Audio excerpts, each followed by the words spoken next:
Benjamin. Hizi ni dola. Hizi ni dola. Hesabuni nyinyi. Hizi ni dola. Nenda kwa Nax mwambie pokea dola. Akupe package nyingine. Mwambie Nax. Surprise! Mambo ya Katoro mkiwa hata kuoga sijaoga. Niambie. Pole na kazi. Asante. Kumbe unajua nimetoka kupiga. Naona umekaa na bidhaa zako za Nax. Alafu mzigo unakaribia kuisha huko. Ndio. Mzigo unakaribia kuisha. Niletee mwingine. Sio nikuletee, kaa hapa. Mzigo wa Nax unakaribia kuisha, kaa hapa.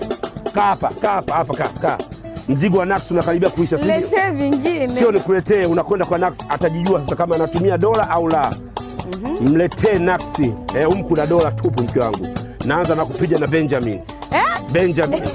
Benjamin. Hizi ni dola. Benjamin. Hesabu wewe. Benjamin. Hesabu hizi ni Benjamin. Benjamin. Hizi ni dola. Hizi ni dola. Hesabuni nyinyi. Hizi ni dola. Nenda kwa Nax mwambie pokea dola. Akupe package nyingine. Mwambie Nax pokea dola. Baba mwambie Nax pokea dola. Kusanya dola.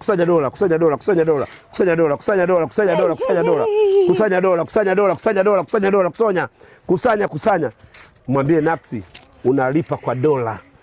Akupe package kama hii. Simu inaisha. Hapa hesabu unaweka chini. Mwambie ngapi? Kama sijaanza kupiga tena ujuaji. Weka moja hapa, hesabu moja. 1, 2, 3, 4. Benjamin hiyo. 5, 6, 7, 8, 9, 10, 11, 12, 13, 14, 15, 16, 17, 18, 19, 20, 21, 22, 23, 24, 25, 26, 27, 28, 28. Zilizobaki hizi niachie mimi sasa. Acha ujuaji. Hiyo anaitwa Benjamin. Sema Benjamin huyu hapa. Benjamin, unapepewa na Benjamin. Sema Benjamin, jipepe na dola mke wangu. Faida ya mume wako zimerudi, pesa zote zimekuja kwako. Alafu tena kwa sababu una matumizi madogo.